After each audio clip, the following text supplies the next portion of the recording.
जो अपने इतिहास से सबक नहीं लेते, इतिहास में घटी घटनाओं से पाठ नहीं पढ़ते, उनको अपना इतिहास फिर से दोहराना पड़ता है। समय किसी को माफ़ नहीं करता। मित्रों, मैं इस बात को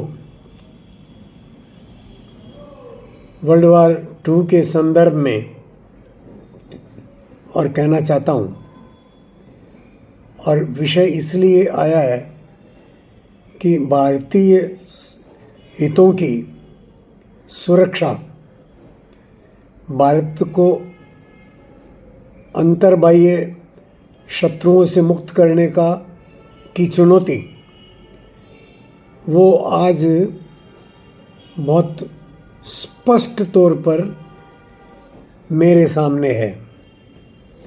इस 75 वर्ष की 76 वर्ष की उम्र में, और मुझे यही मार्ग लगता है कि मैं वीडियो बनाकर और अपने मित्रों में ये संदेश ठीक से दे सकूं कि अपने इतिहास को भूलो मत, उससे सीख लो और शत्रु मित्र बोध उसको स्पष्ट करो। मित्रों, बहुत पहले मैंने जब मैं 8वीं 9वीं 10वीं का छात्र था, तब मैंने बंच ऑफ थॉट्स पढ़ी थी। पूजनीय गुरुजी माधव सदाशिव गोलवलकर की लिखी हुई।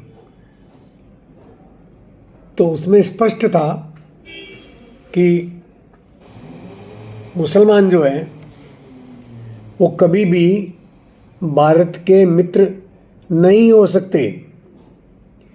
मुसलमान और ईसाई दोनों ये भारत के प्रकट शत्रु हैं। भारतीय संस्कृति को और बहुत साफ साफ समझने की आवश्यकता है। हमने अपने इतिहास, संस्कृति और वर्तमान तात्कालिक घटनाओं के बल पर, और उन्होंने, पूजनीय गुरुजी ने, और ये स्पष्ट किया था, तो हम अपना शत्रुबोध भूल गए सेक्युलरिज्म के चक्कर में, जिसका परिणाम हमको भुगतना पड़ा। मैं इसकी पैरेलल जो देखता हूँ वो दूसरे विश्व युद्ध के घटनाक्रम में देखता हूँ। मित्रों, दूसरा विश्व युद्ध 5 साल तक चला था, और इन 5 सालों में यहूदियों को बुरी तरह से मारा था हिटलर ने। यहूदियों को गैस स्टोव में बंद कर दिया, गैस चैम्बर्स में बंद करके मारा, और उनको फिर 4 जगह पर बाहर उनकी लाशें जलाई जाती थी। तो प्रत्येक जगह पर 5000 लाशें प्रतिदिन जलती थी। 5000 लाशें प्रतिदिन जलती थी। 5 साल तक जली। उसी समय अमेरिका ने हिटलर के उस खौफ से यहूदियों को बचाकर और उनको इजराइल में बसाया था। इजराइल देश पहले एग्जिस्टेंस नहीं था, अंग्रेज़ों के ही और अधीन था फिलिस्तीन। वहाँ पर इजराइलियों को बसाया था। आज जो गाज़ा पट्टी और उसका हम पढ़ते हैं, सुनते हैं, तो वहाँ अपने प्रारंभिक काल से इजराइलियों ने ये देखा कि हिटलर तो आत्महत्या कर गया, मर गया, लेकिन हिटलर का कौन सहयोगी जिसने यहूदियों को इस प्रकार से मारा था, उसका बदला लेना है। मित्रों, 7-8 साल तक यहूदी जासूसों ने, तब मोसाद नहीं बनी थी, यहूदी जासूसों ने पूरी दुनिया में उसको खोजा, पूरी दुनिया में खोजा, और उसका नाम था वेरोनिका आइकमैन। वेरोनिका उसकी पत्नी थी।